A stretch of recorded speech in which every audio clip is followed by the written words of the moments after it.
Before we embark on this journey through the Golden State's remarkable past, I'd encourage you to like this content if you find it engaging, subscribe for more soothing historical narratives, and comment below with your own California stories or questions about this land of dreams and transformation.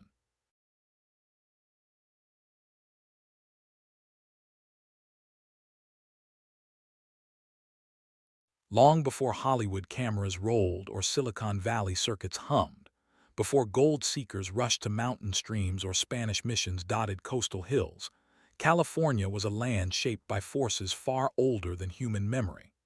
To understand this place that would become the Golden State, we must journey back millions of years, to a time when the very ground beneath our feet was still forming through the slow dance of tectonic plates, volcanic eruptions, and the patient work of wind and water.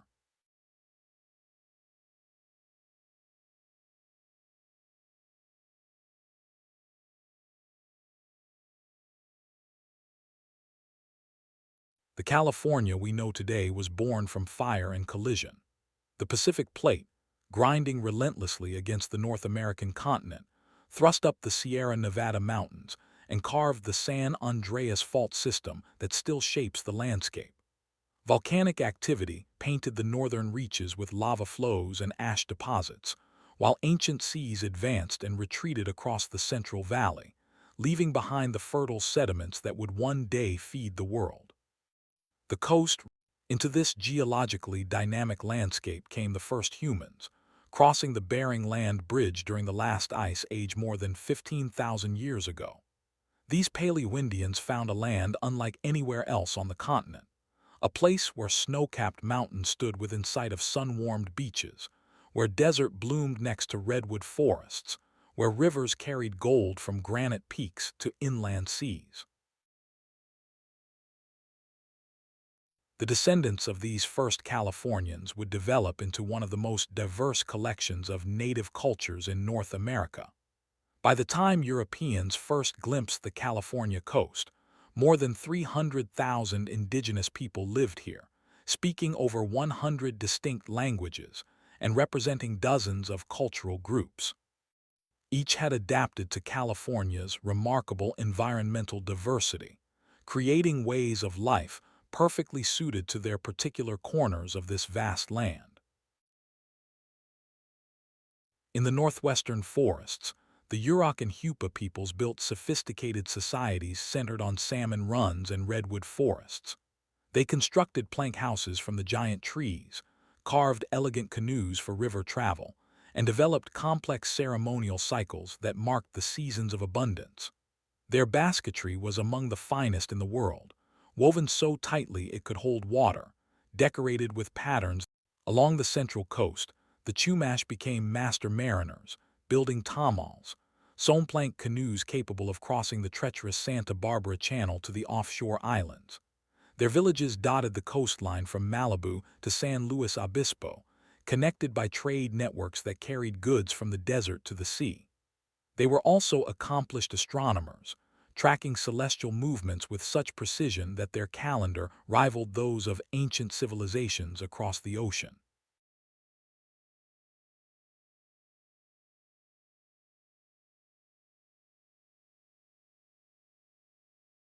In the Central Valley, groups like the Yokuts developed sophisticated systems for managing the region's seasonal flooding and abundant wildlife. They burned grasslands to encourage new growth that attracted game, constructed elaborate fish weirs to harvest salmon runs, and gathered acorns by the ton, processing them into flour that sustained communities through the year. Their settlements followed the rhythm of the Mojave people of the southeastern deserts mastered survival in one of North America's most challenging environments. They planted crops along the Colorado River's flood plain, traded shells and pottery across vast distances, and maintained trails that connected California to the pueblos of the Southwest. Their runners could carry messages hundreds of miles, linking desert communities in networks of kinship and commerce. Perhaps no resource was more important to California's native peoples than the acorn. The massive oak trees that covered much of the state produced millions of pounds of nuts each autumn, and native Californians developed elaborate technologies for harvesting, processing, and storing this bounty. Acorn processing sites, marked by bedrock mortars where generations of women. The diversity of California's native cultures reflected the incredible variety of the land itself. In the mountains, people tracked deer and gathered pine nuts. Along the coast, they harvested shellfish and hunted marine mammals. In the valleys, they burned grasslands to create park-like landscapes that supported both wildlife and human communities. Each group developed tools, technologies, and traditions perfectly adapted to their environment. Trade networks connected these diverse peoples across vast distances. Shells from the coast traveled to the Rocky Mountains, obsidian from the eastern Sierra reached the Pacific, and salt from desert lakes flavored food in mountain villages. These ancient highways carried not just goods but ideas, stories, and technologies, creating a continental web of connection that linked California to the rest of North America. The spiritual life of California's native peoples was as diverse as their material cultures, yet all shared a profound connection to the land. The Kuksu religion of Central California involved elaborate ceremonies in underground dance houses, while the desert peoples made pilgrimages to sacred mountains where spirits were said to dwell. Rock art sites throughout the state preserve glimpses of ancient. Many groups created detailed origin stories that explain their relationship to particular places. The Wintu spoke of Mount Shasta as the birthplace of creation, while the Cahuilla traced their ancestry to the desert oases of the Coachella Valley. These stories weren't just myths but sophisticated systems of environmental knowledge, encoding information about seasonal cycles, resource management. The basketry traditions of California's native peoples represented perhaps the highest development of this art form in North America. Pomo baskets were so finely woven they could hold water without any sealant, while washo baskets incorporated complex geometric designs that required mathematical precision to execute. These weren't just functional objects, but works of art that expressed cultural identity. By the eve of European contact, California's native peoples had created a civilization uniquely adapted to the state's environment. They had developed sustainable ways of life that had supported large populations for thousands of years without depleting natural resources. Their burning practices had created the park-like landscapes that would later astonish European visitors.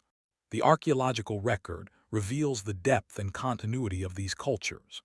Shell middens along the coast contain thousands of years of accumulated history, while cave sites in the mountains preserve evidence of seasonal hunting.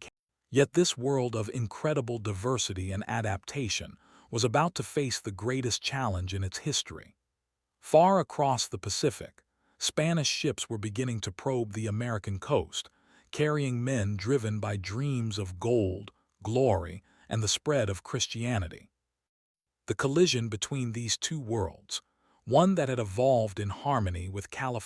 The names these first Californians gave to their homeland echo still in the places we know today. Tamalpais, Napa, Sonoma, Tehachapi. These words carry the voices of peoples who lived here when the world was young, who learned the secrets of acorn and salmon, who danced in the shadows of redwoods and painted their dreams on desert rocks. Their legacy runs deeper than any earthquake fault, older than any mountain, more enduring than any human monument. The story of California begins with them, with the Yurok fishermen who knew every bend of the Klamath River, with the Chumash navigators who read the stars from their island villages, with the Yokuts who shaped the Central Valley with fire and wisdom, with the Mojave runners who carried songs across the desert. It begins with a land of such abundance and beauty that it supported hundreds of distinct cultures, each perfectly adapted to its corner of paradise. But across the vast Pacific, other dreamers were setting sail, carrying with them the power to remake the world. The age of European contact was about to begin, and California would never be the same.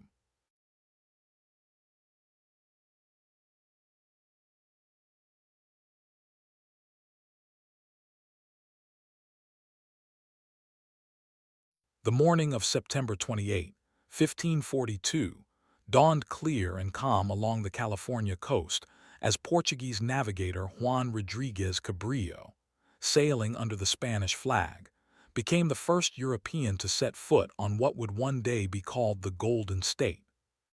Landing at what is now San Diego Bay, Cabrillo gazed upon a landscape that must have seemed like a vision. Cabrillo had been searching for the mythical Strait of Anian, a supposed passage connecting the Pacific and Atlantic Oceans, as well as the fabled cities of gold that Spanish explorers believed lay somewhere in the northern reaches of the New World. What he found instead was a coastline of breathtaking beauty, inhabited by peoples whose sophistication and peaceful nature surprised.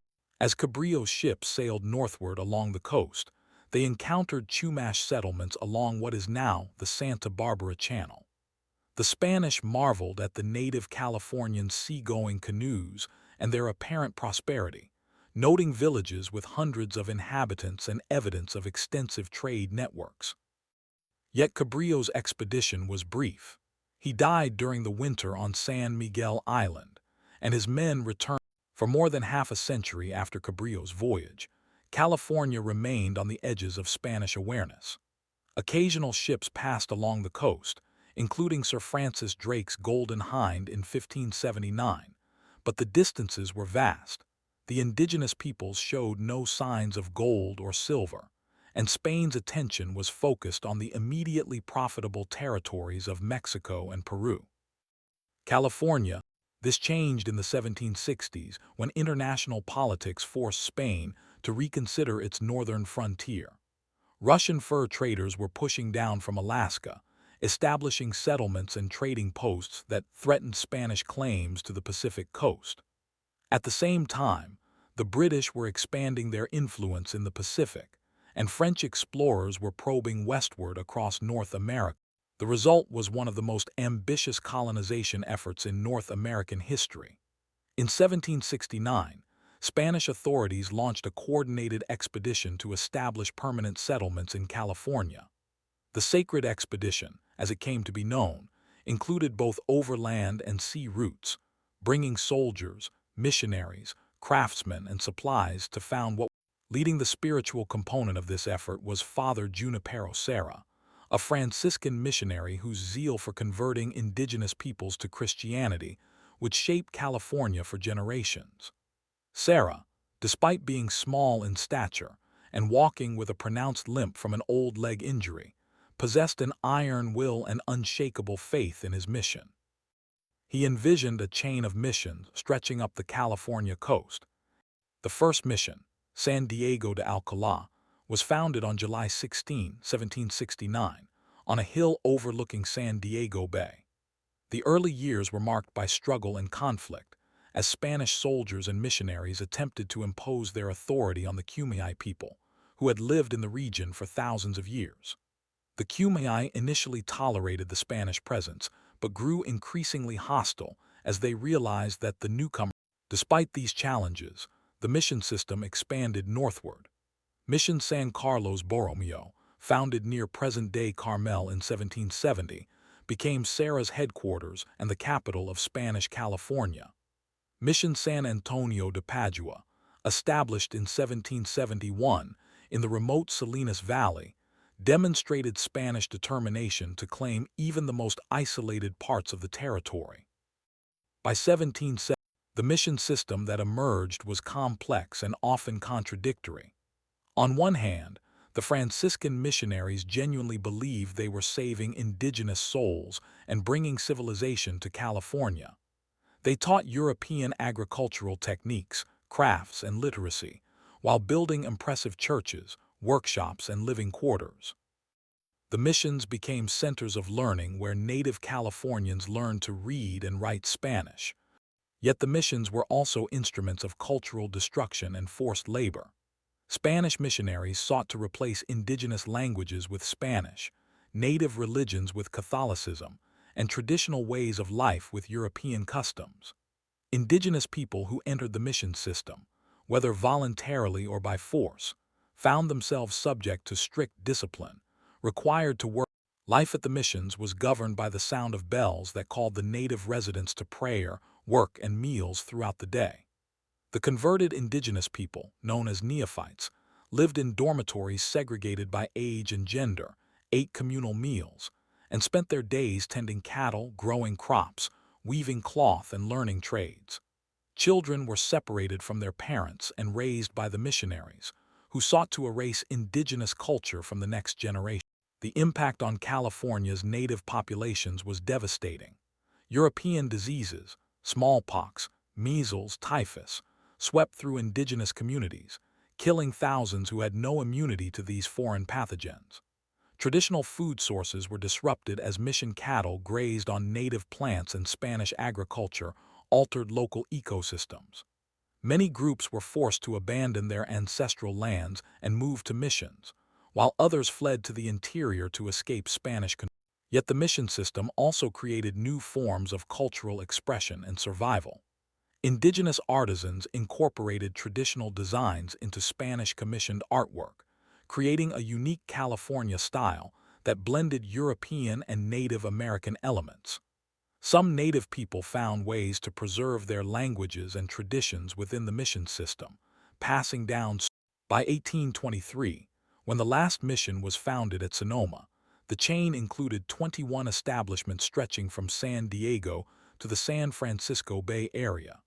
Each mission was designed to be self-sufficient, with vast holdings of land for cattle ranching and agriculture. The missions controlled enormous herds of cattle and horses, hundreds of thousands of acres of the best land in California, and the labor of thousands of indigenous people.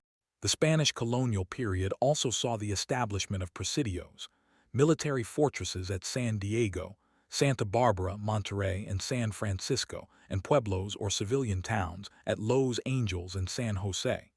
These settlements were designed to support the mission system and provide a Spanish presence throughout California.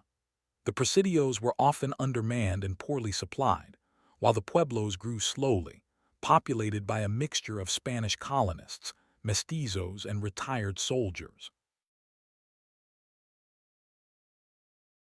Life in Spanish California developed its own distinctive rhythm and culture. The vast distances between settlements and the isolated nature of the territory created a society that was both Spanish and uniquely Californian. Cattle ranching became the dominant economic activity, with enormous herds roaming the hills and valleys. The hide and tallow trade connected California to the wider world, as ships from New England and other the Californio society that emerged blended Spanish, Mexican, and indigenous influences. Wealthy families like the Picos, Avilas, and Verdugas controlled vast ranchos and lived lives of relative leisure. Their wealth built on cattle and the labor of indigenous vaqueros who developed many of the techniques later associated with American cowboys. Elaborate fiestas, religious celebrations, and horse races marked the social calendar. Yet Spanish control of California was always tenuous. The territory was simply too vast and too far from the centers of Spanish power to govern effectively. Indigenous peoples maintained their independence in much of the interior, while the coastline remained vulnerable to foreign ships and traders. Pirates and smugglers operated with relative impunity, and by the early 1800s, American and British traders were establishing regular contact. The mission system began to decline even before Mexican independence ended Spanish rule in California. Secularization policies reduced missionary power, while growing Californio resentment of Spanish control and indigenous resistance to forced conversion undermined the system's foundations. By 1821, the Spanish legacy in California was complex and enduring.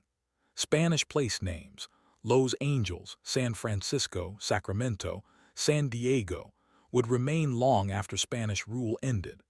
The mission architecture, with its red tile roofs and thick adobe walls, would become emblematic of California style. Spanish land grants established patterns of large-scale agriculture and ranching that would persist for generations. Spanish introduction of cattle. Yet the Spanish period also represented one of the greatest cultural catastrophes in North American history. The indigenous population of California, which had numbered over 300,000 in 1769, had fallen to fewer than 200,000 by 1821, primarily due to disease and disruption of traditional ways of life. Entire cultures disappeared. As the Spanish era drew to a close, California stood at another crossroads. Mexican independence would bring new policies and new challenges, while the growing presence of American traders and settlers presaged even greater changes ahead. The missions that had dominated the landscape for half a century would soon be secularized, their lands distributed to Mexican citizens who would create a new society based on vast cattle ranches and a romanticized frontier lifestyle. The stage was set for the next chapter in California's story, the brief but colorful period of Mexican rule that would see the rise of the great ranchos, the flowering of Californio culture, and ultimately, the arrival of American settlers whose presence would transform the Golden State once again.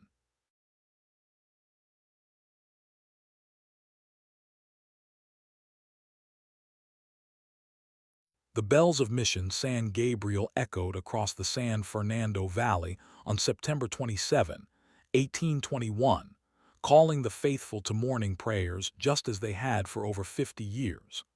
But on this day, the sound carried special significance, for word had finally reached California that Mexico had achieved independence from Spain. After 3 centuries of Spanish rule, California now belonged to a new. Mexican independence brought immediate changes to California's political and economic structure.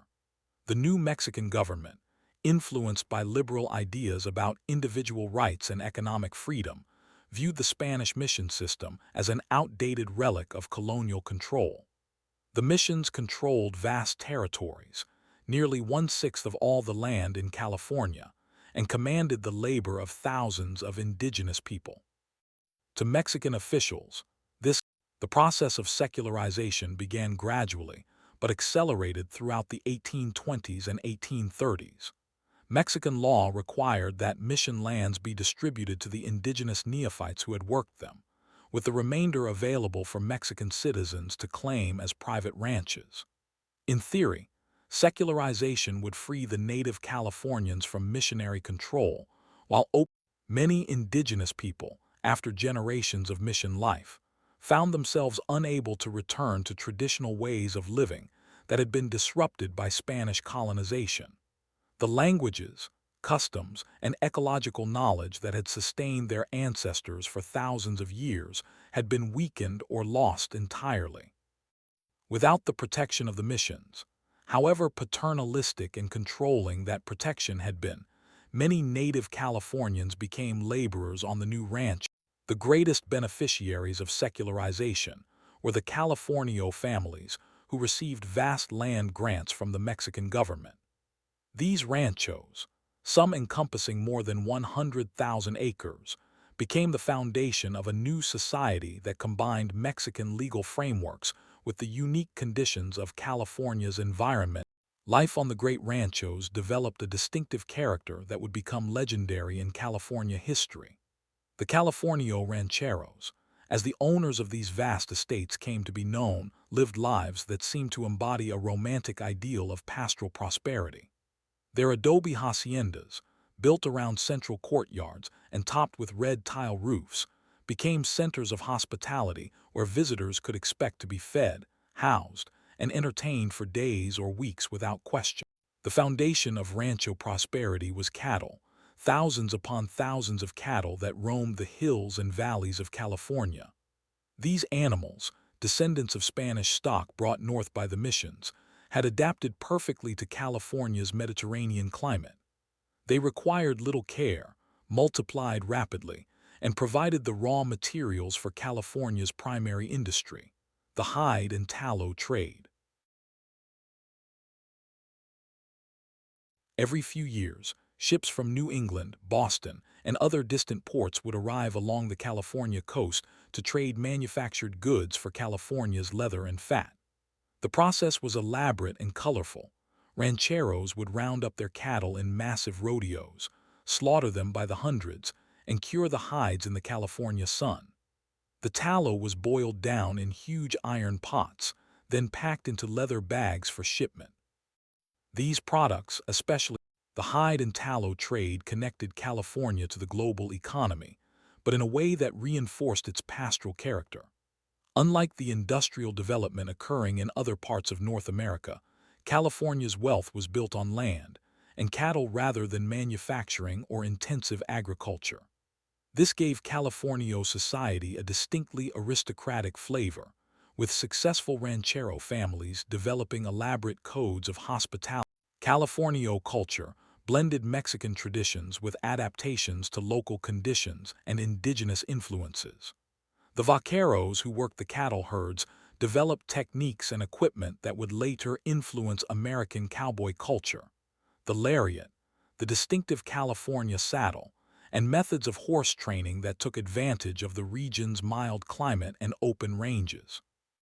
The social calendar of Mexican California revolved around religious festivals, family celebrations, and elaborate entertainments that could last for days. Weddings might bring together hundreds of guests from ranchos across the territory, with festivities including horse races, bull and bear fights, dancing and feasting that showcased the abundance of California life. Despite this apparent prosperity and leisure, Mexican California was not without its challenges and conflicts. The territory remained isolated from the centers of Mexican political power, and communication with Mexico City was slow and unreliable. This isolation bred a sense of independence among the Californios, whose political tensions erupted into open conflict during the 1830s when the Mexican government attempted to centralize control over its far-flung territories. Californio leaders, accustomed to managing their own affairs, resisted these efforts and several times declared independence from Mexico. These revolts were generally brief and bloodless, but they demonstrated the growing divergence. The most significant of these conflicts occurred in 1836, when Juan Bautista Alvarado and other Californio leaders declared California's independence and established a short-lived republic. Although the revolt was eventually settled through negotiation, and Alvarado was appointed Mexican governor, the episode revealed the depth of. Meanwhile, the indigenous peoples of California continued to suffer from the changes brought by European colonization. Disease remained a constant threat, while the disruption of traditional food sources and the occupation of ancestral lands by cattle ranches forced many groups into poverty and dependence. Some native Californians found work as vaqueros on the ranch. The 1830s and 1840s also saw the arrival of increasing numbers of foreigners in California. American traders and trappers, following routes pioneered by mountain men like Jedediah Smith and Kit Carson, began appearing in California settlements. Many of these Americans married into Californio families, converted to Catholicism, and received Mexican land grants of their own. Figures like Abel Stearns and Hugo Reed. Swiss immigrant John Sutter established perhaps the most ambitious foreign settlement when he founded New Helvetia, later Sacramento, in the Central Valley in 1839. Sutter's fort became a destination for American overland immigrants and a center of agricultural and commercial activity. Sutter employed hundreds of Native Americans as workers and soldiers, creating a semi-autonomous domain that operated almost independently of Mexican authority.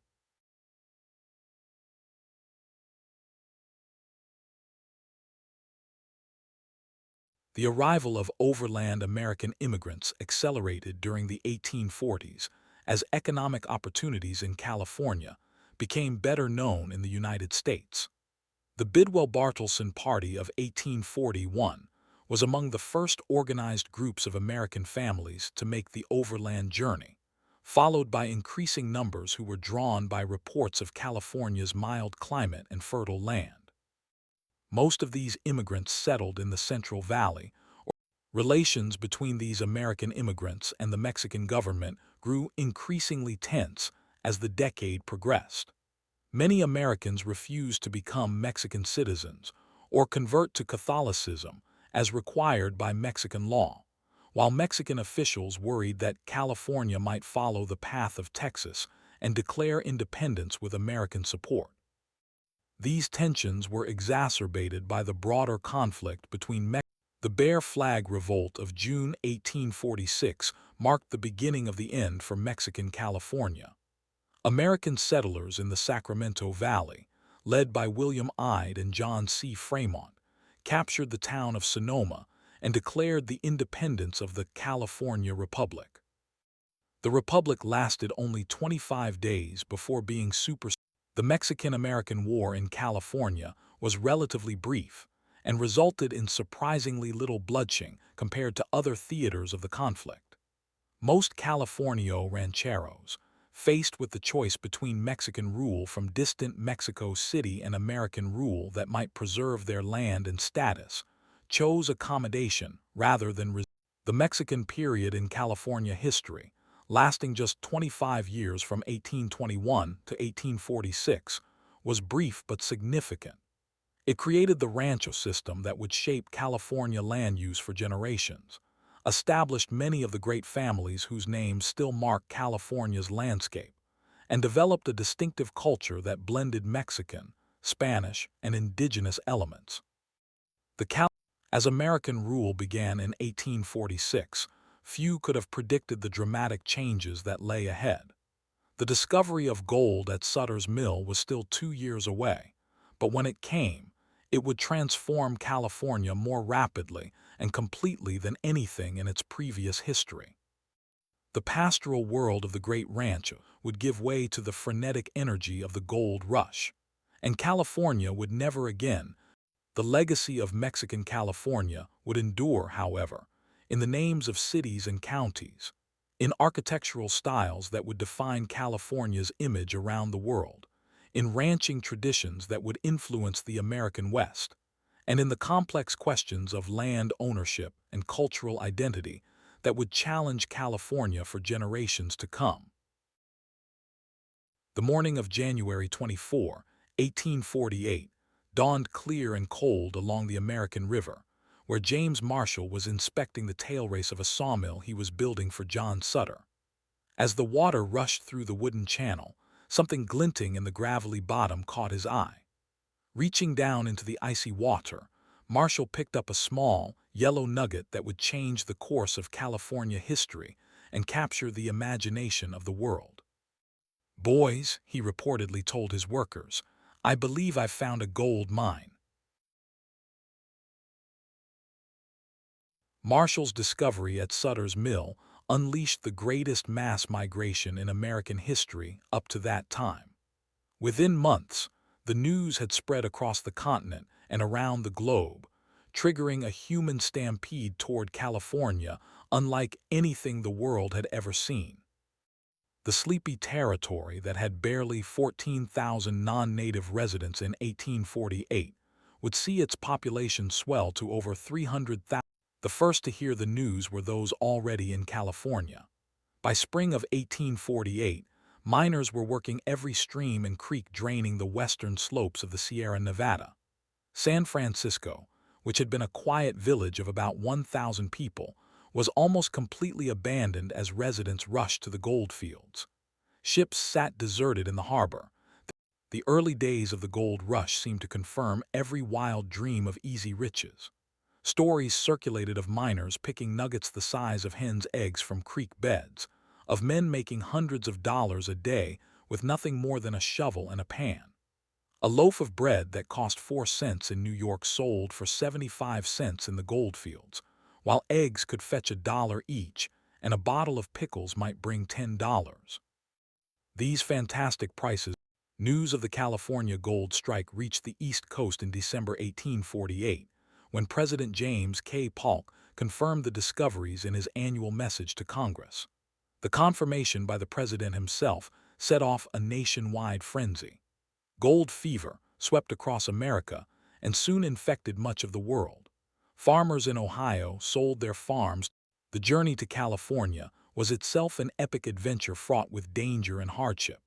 Those traveling overland faced a 2,000-mile trek across prairies, deserts, and mountains that could take 6 months or more.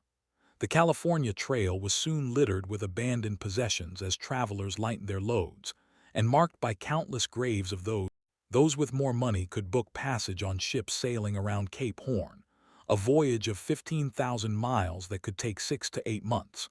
The ships were often overcrowded and unsanitary, with passengers packed into airless holds for the duration of the journey.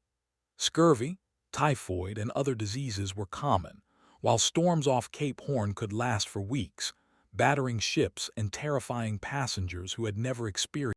The most daring chose the Panama route, sailing to the Isthmus of Panama, crossing overland through jungle and swamp, then catching another ship up the Pacific coast to San Francisco. This route was faster but more dangerous, as tropical diseases and the challenge of securing passage on the Pacific side often left travelers stranded in Panama for weeks or months. San Francisco became the great gateway to the goldfields, transforming almost overnight from a sleepy village into a booming metropolis. Ships arrived daily from around the world, disgorging thousands of passengers eager to reach the mines. The harbor filled with abandoned vessels as crews deserted to join the gold rush, creating a forest of masts that stretched for miles. Many of these ships were dragged ashore and converted into hotels, stores, and warehouses to house the flood of newcomers. The city that emerged was raw, chaotic, and incredibly diverse. Gold seekers came not just from America but from Mexico, Chile, China, Australia, Hawaii, and Europe. The streets echoed with dozens of languages as Yankees from New England rubbed shoulders with vaqueros from Sonora, Chinese merchants from Canton, and convicts from Australia. Gambling houses, saloons, and brothels operated around the clock, while fortunes were made and lost at the turn of a card. Fire was a constant threat in the rapidly built city of wood and canvas. San Francisco burned to the ground 6 times between 1849 and 1851, yet each time it was rebuilt bigger and more elaborate than before. The speed of reconstruction became legendary. Buildings destroyed in the morning might be replaced by evening. Real estate values soared to incredible heights, with lots that had been virtually worthless in 18. Life in the mining camps was even more primitive and dangerous than in San Francisco. Camps with names like Hangtong, Rough and Ready, and Hell's Delight sprang up wherever gold was discovered, often growing to thousands of residents within weeks. These communities were built of canvas tents and rough wooden shanties, with no law enforcement, sanitation, or permanent institutions.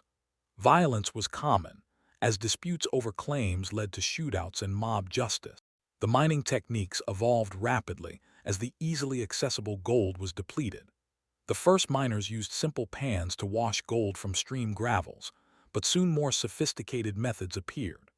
Long toms and rockers allowed miners to process larger quantities of dirt, while hydraulic mining used powerful water cannons to wash away entire hillsides. These industrial techniques were incredibly destructive to the environment, filling streams with debris and stripping vast areas of. The environmental impact of the gold rush was catastrophic and long-lasting. Mercury, used to extract gold from ore, poisoned waterways throughout the Sierra Nevada. Hydraulic mining washed millions of tons of sediment into the Central Valley, raising river beds and causing devastating floods. The Native American population, already decimated by disease and displacement during the Spanish and Mexican period. The treatment of California's native peoples during the gold rush represents one of the darkest chapters in American history. The indigenous population, which had numbered about 150,000 in 1848, fell to fewer than 30,000 by 1870. Disease, starvation, and outright murder accounted for this catastrophic decline. Miners routinely drove Native Americans from their tradition. The gold rush also transformed California's social and political landscape. The massive influx of population made statehood inevitable, and California was admitted to the Union in 1850 as part of the Compromise of 1850. The new state's constitution reflected the democratic ideals of the miners, while also enshrining racial discrimination that excluded Native Americans.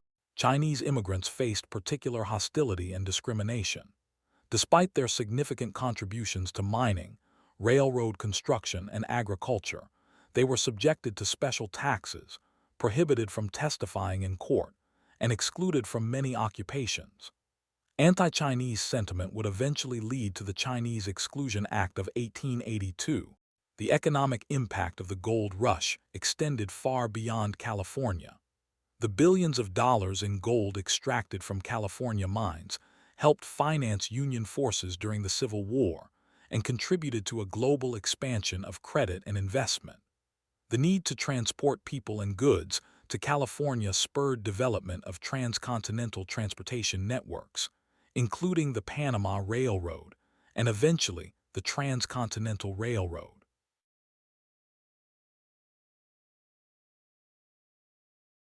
By the mid-1850s, the easy gold was largely gone, and many individual miners found themselves unable to compete with large-scale mining operations that used expensive machinery and employed hundreds of workers.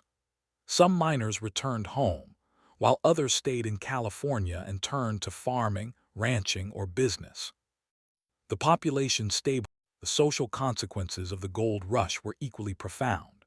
California emerged from the experience with a unique culture that valued individualism, entrepreneurship, and rapid change.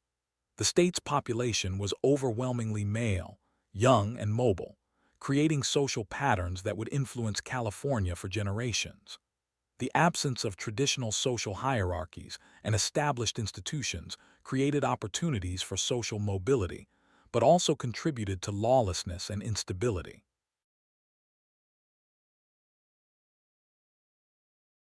The California that emerged from the gold rush bore little resemblance to the quiet rancho society of the Mexican period.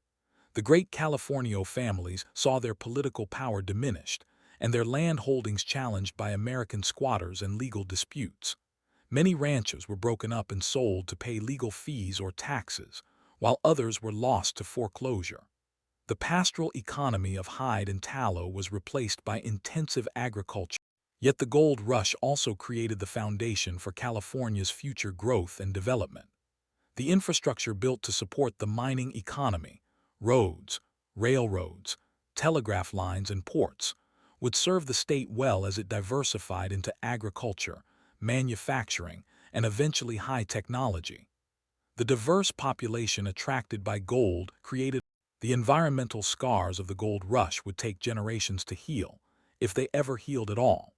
Mercury contamination persists in California's waterways to this day, while the landscape of the Sierra Nevada foothills still bears the marks of hydraulic mining and placer operations. The destruction of Native American communities and cultures represents an irreplaceable loss that continues to shape California's relationship with its indigenous peoples.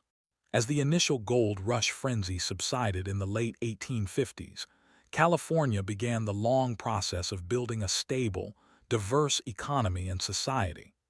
The gold that had drawn hundreds of thousands to California would continue to be extracted for decades, but the state's future would be built on agriculture, railroads, oil, and eventually technology. The 49ers who had come seeking quick riches had instead the hammering of the final golden spike at Promontory Summit, Utah, on May 10, 1869, marked more than just the completion of the Transcontinental Railroad. It signaled the beginning of California's transformation. The construction of the railroad through the Sierra Nevada had been an epic achievement that tested human endurance and engineering skill to their limits. Chinese workers, recruited by the thousands to build the Central Pacific, had carved roadbeds from sheer granite cliffs, blasted tunnels through solid rock with black powder and nitroglycerin, and worked through Sierra winters so severe that entire camps were buried under avalanches. Their skill and courage made the completion of the Transcontinental Railroad revolutionized California's economy and society. What had once been a 6-month journey by wagon train or ship now took just 7 days by rail. Goods that had been impossibly expensive in California, everything from farm machinery to furniture to books, suddenly became affordable as transportation costs plummeted. Eastern manufacturers found new markets in California, while California's agricultural. The railroad also brought a new wave of settlers to California. Unlike the predominantly male, temporary population of the gold rush, these new arrivals came as families intending to make permanent homes. They were drawn not by dreams of instant riches, but by the promise of steady work, cheap land, and California's legendary climate. Towns that had been mere dots on the map suddenly found themselves connected to the world. The Big Four, Leland Stanford, Collies Huntington, Mark Hopkins, and Charles Crocker, who had built the Central Pacific, became among the wealthiest and most powerful men in America. Their Southern Pacific Railroad Company soon dominated not just transportation but politics, agriculture, and land development throughout California. Critics called it the octopus, for the way its tentacles seemed to reach into every aspect of California life, while supporters credited it with bringing prosperity and progress to the state. Agriculture became the foundation of California's post-gold rush economy, but it was agriculture unlike anything the world had ever seen. The railroad made it possible to ship fresh fruits and vegetables across the continent, while California's Mediterranean climate allowed farmers to grow crops that couldn't survive in other parts of the United States. Orange groves spread across Southern California, wheat fields covered the Central Valley, and vineyards began producing wines that would eventually rival those of Europe. The development of refrigerated railroad cars in the 1880s revolutionized California agriculture even further. Fresh produce that had spoiled during long journeys could now reach eastern markets in perfect condition, commanding premium prices that made California farming incredibly profitable. The state became America's winter garden, supplying the nation with fresh fruits and vegetables. This agricultural boom was built on the backs of diverse immigrant communities.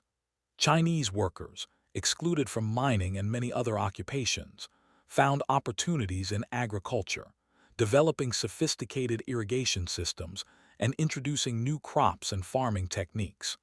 Mexican and Mexican-American vaqueros and farm workers provided much of the labor for the great ranches and farms. Japanese immigrants, arriving in increased.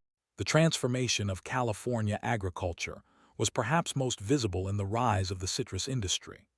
The first orange trees had been planted at the missions, but commercial citrus growing began in earnest in the 1870s and 1880s. Towns like Riverside, Redlands, and Pasadena were built around orange groves, their tree-lined streets and elegant hotels attracting tourists from across the nation who came to experience California's. The citrus industry pioneered many practices that would become standard in California agriculture: cooperative marketing, brand development, and sophisticated distribution networks. The California Fruit Growers Exchange, founded in 1893, created the Sunkist brand and revolutionized agricultural marketing by selling not just oranges but the California lifestyle. Water was the key to California's agricultural transformation. The state's Mediterranean climate meant abundant sunshine but irregular rainfall, requiring extensive irrigation systems to support large-scale farming. Engineers diverted rivers, built canals, and developed artesian wells to bring water to previously barren lands. The Wright Act of 1887 allowed Los Angeles, which had been a sleepy pueblo of about 5,000 people in 1870, experienced explosive growth as the railroad connected it to the rest of the nation. Real estate speculators subdivided former ranchos into town lots, while promotional campaigns attracted settlers with promises of health, wealth, and eternal sunshine. The great land boom of the 1880s. The boom was fueled by railroad competition, as the Santa Fe Railroad challenged the Southern Pacific's monopoly by building its own line to Los Angeles. Rate wars between the two companies drove passenger fares from the Midwest to California down to as little as $1, making it possible for ordinary families to afford the journey west. Thousands took advantage of these low fares to visit California. California's climate became central to its identity and marketing during this period. Health seekers fleeing harsh eastern winters found relief in California's mild, dry air, while the state's boosters promoted it as a health resort where tuberculosis patients could recover and elderly people could enjoy active lifestyles. Sanitariums and health resorts sprang up throughout Southern California. The motion picture industry's migration to Hollywood in the 1910s added a new dimension to California's appeal. Filmmakers, originally drawn by the year-round shooting weather and diverse landscapes, discovered that California offered everything they needed to create movies: mountains, deserts, oceans, and cities all within easy reach. The film industry brought glamour and celebrity to California, while the 1906 San Francisco earthquake and fire marked a turning point in California's development. The disaster destroyed much of the city, but also provided an opportunity for rebuilding on a grander scale. The new San Francisco that rose from the ashes was more beautiful and functional than the old, with wide boulevards, magnificent civic buildings, and modern infrastructure. The city's rapid recovery. World War I accelerated California's industrial development as the state became a major center for shipbuilding, aircraft manufacturing, and oil production. The discovery of oil in Los Angeles in the 1890s had already begun transforming the regional economy, but wartime demand sent production soaring. Oil derricks sprouted across Los Angeles, creating instant fortunes while also creating environmental problems that would plague the. The war also brought new waves of migration to California. African Americans from the South found opportunities in shipyards and defense plants, beginning a migration that would continue for decades. Mexican workers, recruited through the Bracero program, provided agricultural labor during the war years. These new residents added to California. The 1920s were a decade of unprecedented growth and prosperity for California. The automobile revolutionized daily life, making it possible for people to live farther from their work, and creating the suburban sprawl that would become characteristic of Southern California. Tourism boomed as Americans discovered the pleasure of vacationing in California, while Hollywood's growing agriculture continued to expand and diversify during the 1920s. California became the nation's leading producer of fruits and vegetables, while new crops like avocados and almonds were developed for commercial production. The state's wines, which had been devastated by Prohibition, began to recover as grape growers found markets for table grapes and grape juice. Higher education flourished during this period as the University of California expanded and new institutions were founded. The California Institute of Technology, established in Pasadena in 1891, became a world-renowned center for scientific research.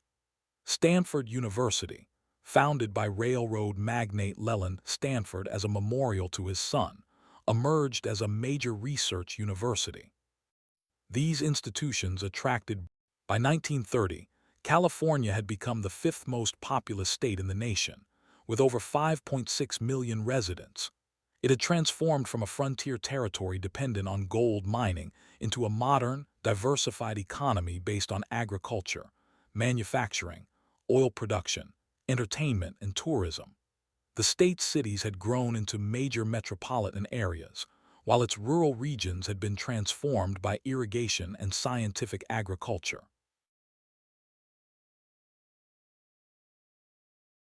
Yet challenges lay ahead. The stock market crash of 1929 and the Great Depression that followed would test California's prosperity and optimism. The Dust Bowl would bring hundreds of thousands of refugees from the Great Plains, straining the state's resources and creating new social tensions. World War II would bring massive federal investment and unprecedented growth, but also new challenges related to defense production and wartime hysteria. The California that entered the 1930s was a far different place from the sleepy Mexican territory of a century earlier. It had become a land of opportunity and innovation, attracting dreamers and entrepreneurs from around the world. Its agriculture fed the nation, its oil powered American industry, and its entertainment shaped global culture. The foundations had been laid for California's emergence as one of the most.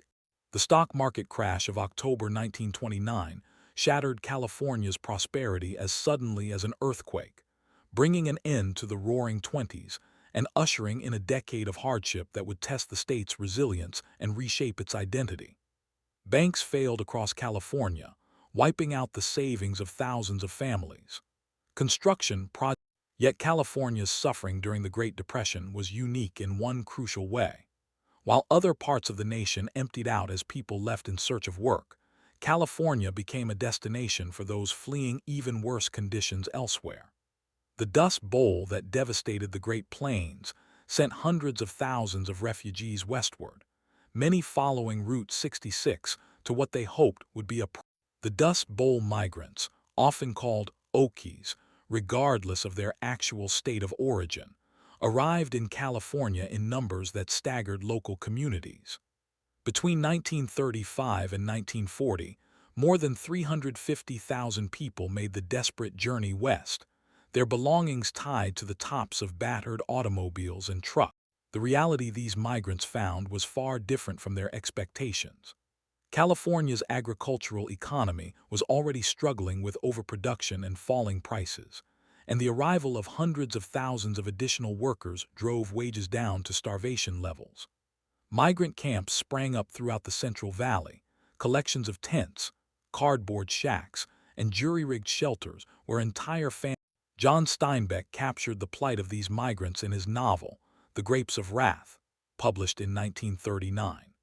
The fictional Joad family's journey from Oklahoma to California became a symbol of the American experience during the Depression, while Steinbeck's descriptions of migrant camps and exploitative labor practices exposed conditions that many California. Labor organizing intensified during the Depression as workers fought for better wages and working conditions.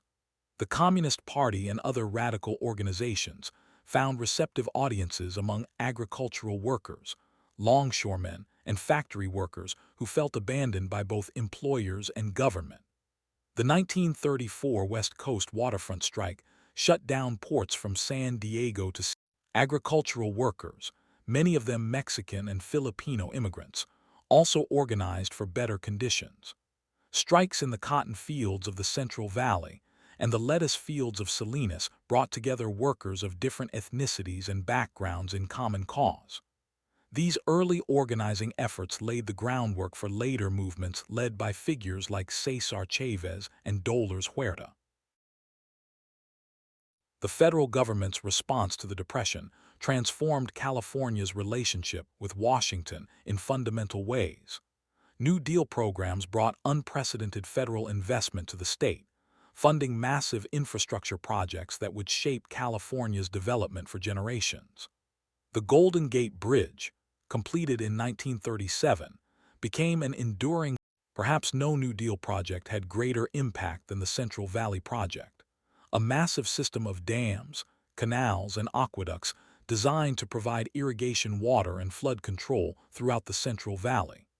The project, begun in the 1930s and continuing for decades, made possible the transformation of California into the nation's most productive agricultural state, while also creating environmental consequences. The arts flourished during the Depression as federal programs employed writers, artists, and performers. The Works Progress Administration's Federal Art Project commissioned murals for public buildings throughout California, many of which depicted the state's diverse cultural heritage and labor struggles. Photographers like Dorothea Lange documented the lives of migrant workers and Dust Bowl refugees, creating images that became iconic. Hollywood, despite economic challenges, continued to grow during the 1930s. The introduction of talkies had revolutionized the film industry, while the star system created celebrities whose glamorous lifestyles provided escapism for depression-weary audiences. The defense industry began to emerge as a major force in California's economy during the late 1930s as war clouds gathered over Europe and Asia. Aircraft manufacturers like Douglas, Lockheed, and Consolidated expanded their operations, while shipyards prepared for the possibility of American involvement in the growing global conflict. These industries would prove crucial when the United States. The attack on Pearl Harbor on December 7, 1941, transformed California overnight from a Depression-era economy to the arsenal of democracy. The state's strategic location on the Pacific Rim made it crucial to the war effort, while its established aircraft and shipbuilding industries positioned it perfectly for massive expansion.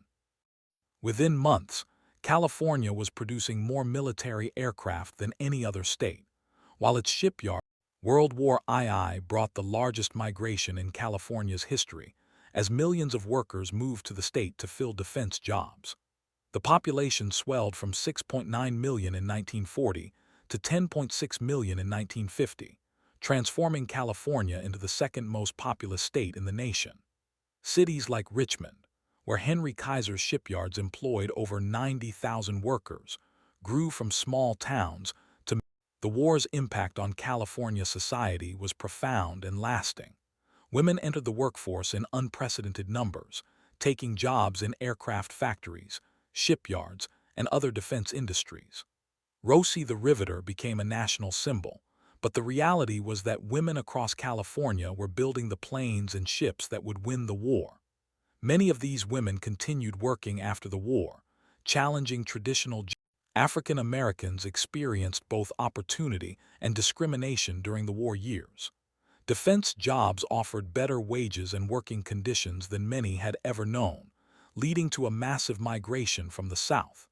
California's African American population tripled during the 1940s, concentrated primarily in Los Angeles, Oakland, and other urban areas.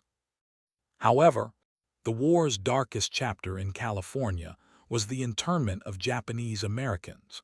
Following Pearl Harbor, fear and racism combined to produce Executive Order 9066, which authorized the removal of all people of Japanese ancestry from the West Coast. Over 120,000 Japanese Americans, two-thirds of them American citizens, were forced to abandon their homes, businesses, and possessions. Military installations proliferated across California during the war. Naval bases at San Diego, San Francisco, and Long Beach became major staging areas for Pacific operations. Army bases and airfields dotted the landscape, while research facilities developed new technologies for the war effort. The Jet Propulsion Laboratory in Pasadena pioneered rocket technology, while the Radiation Laboratory at UC Berkeley.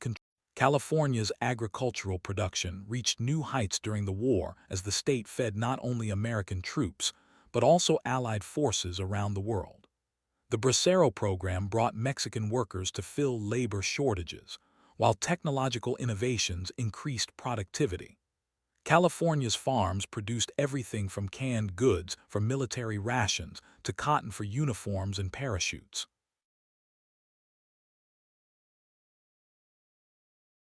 The entertainment industry adapted to wartime needs by producing propaganda films and supporting bond drives. Hollywood stars like Clark Gable, Jimmy Stewart, and Henry Fonda enlisted in the military, while others like Bob Hope and Marilyn Monroe entertained troops. The film industry's global reach made it an effective tool for promoting American values and boosting morale.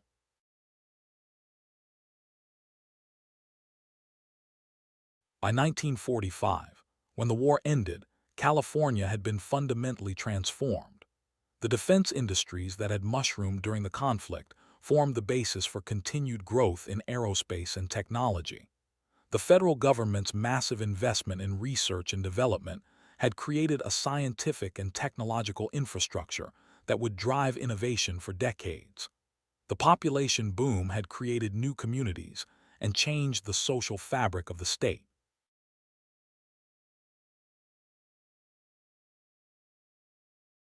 The war also established California's position as a Pacific power. The state's ports, airfields, and military installations made it America's primary gateway to Asia and the Pacific. This strategic importance would only grow during the Cold War, as California became the center of America's Pacific defense strategy and a bridge to the growing economies of Asia.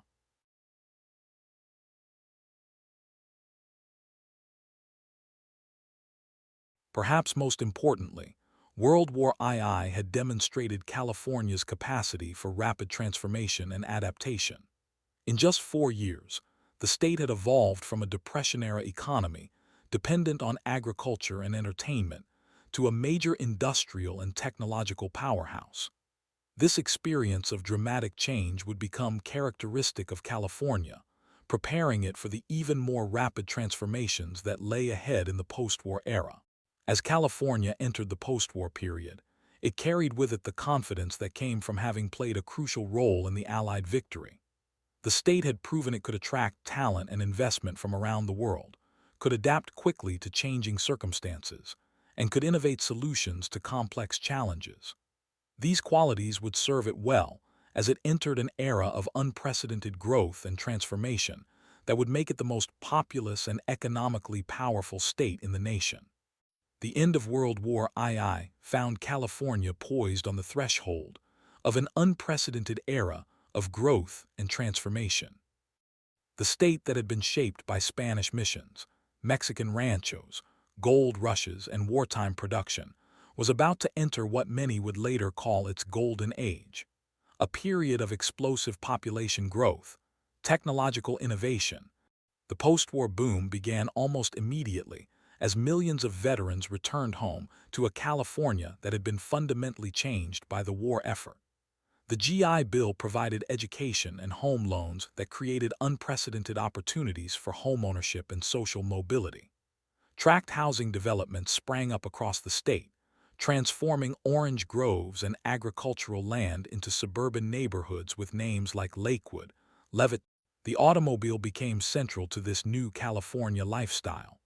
Unlike the dense, walkable cities of the East Coast, California's post-war development was designed around the car.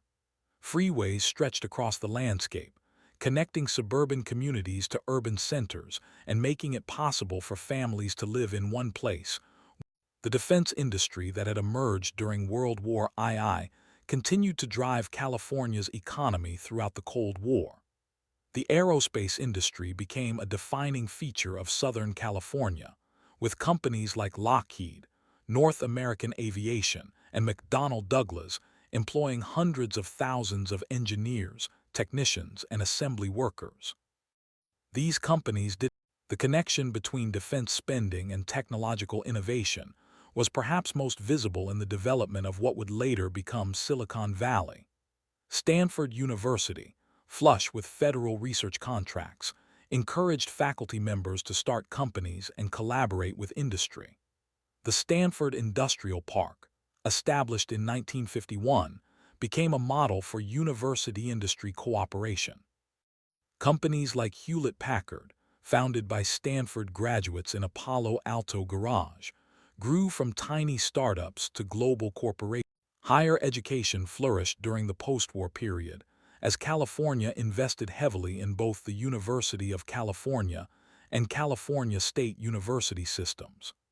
The California Master Plan for Higher Education, adopted in 1960, promised that any qualified student could receive a college education, from community colleges through doctoral programs. This commitment to accessible higher education created. The entertainment industry also reached new heights of influence and creativity during this period. Television, centered in Hollywood, brought California's entertainment culture into American homes across the nation. Shows like I Love Lucy, The Ed Sullivan Show, and later The Beverly Hillbillies and The Brady Bunch shaped American popular culture while promoting an image. Music also flourished in post-war California. The state became a center for jazz, with clubs in Los Angeles and San Francisco featuring legends like Miles Davis and John Coltrane. The folk music revival of the 1960s found one of its most important venues in the Monterey Pop Festival, while the emergence of surf music and later psychedelic rock made California the epicenter of America. The 1960s brought both triumph and turmoil to California. The state's universities became centers of political activism as students protested the Vietnam War, demanded civil rights, and challenged traditional authority.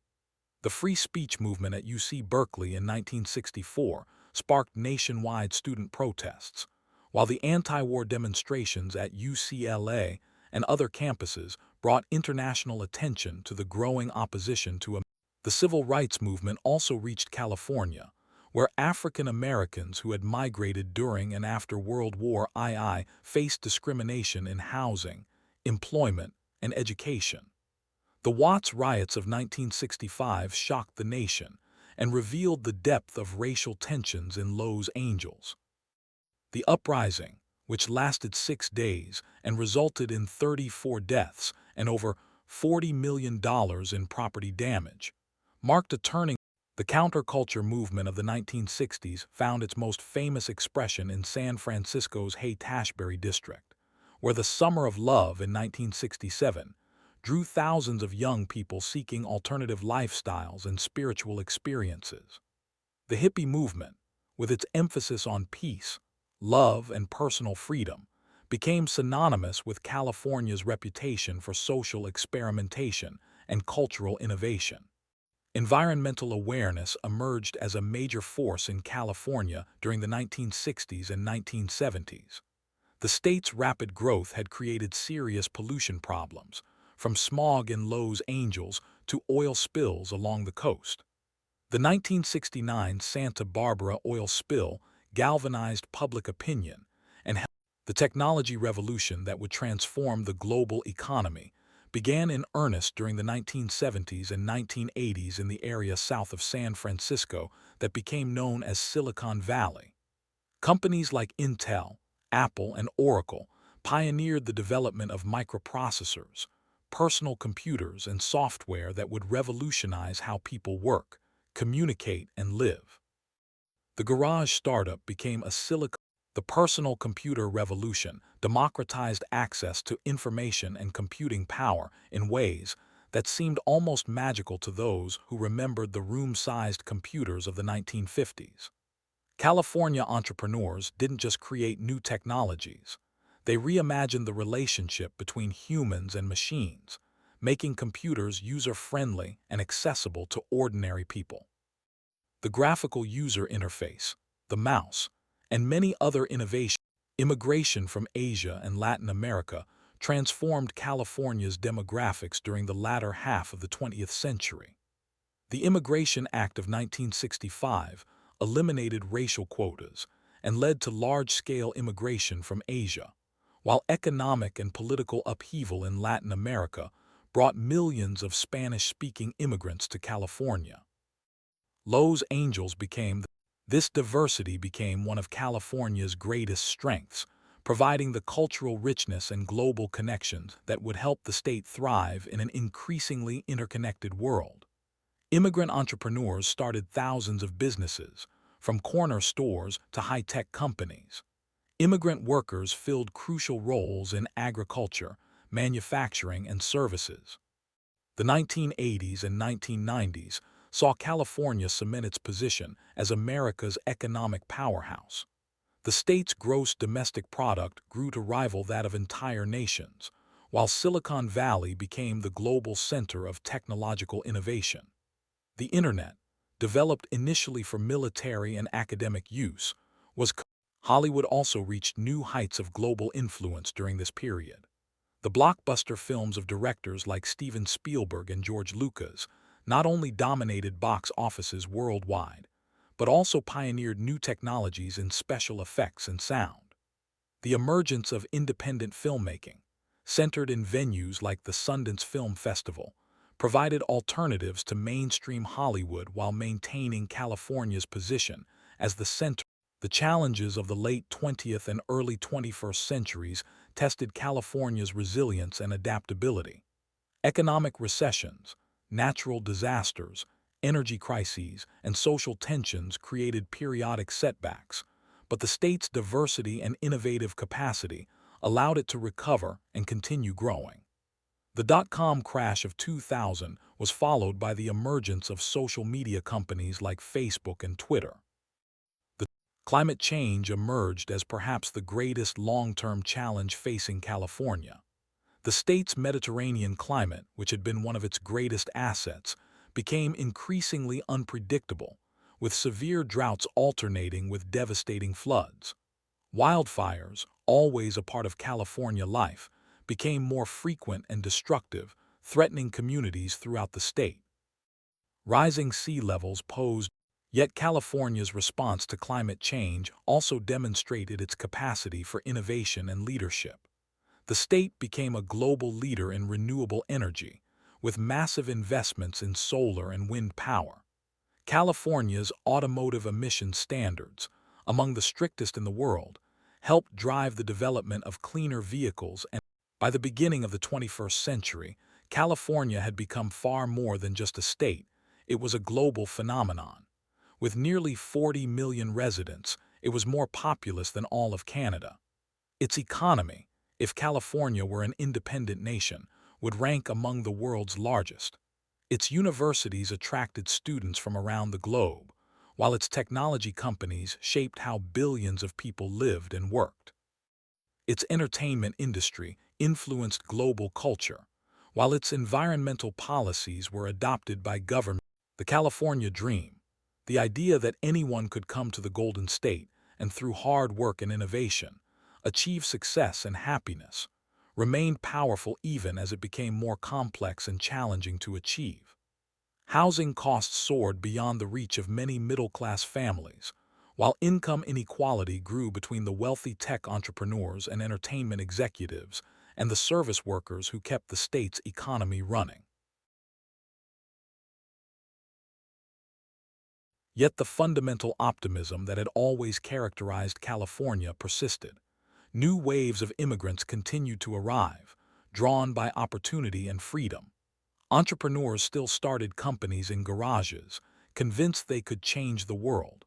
Artists and entertainers pushed creative boundaries, while scientists and engineers worked to solve humanity's greatest challenges. The state that had been built by California's story was far from over.